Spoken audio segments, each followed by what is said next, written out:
আসসালামু আলাইকুম। প্রত্যেক বিল্ডিংয়ে ঢুকে আগে সুইচ হোল্ডারগুলো লাগিয়ে শেষ করে নেওয়া হয়।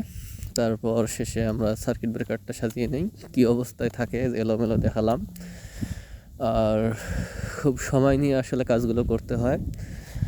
মোটামুটি 1 থেকে 2 ঘন্টা লেগে যায় যদি বড় সার্কিট ব্রেকার বক্স হয়। তারগুলো ড্রেসিং করতে আসলে অনেক সময় লাগে।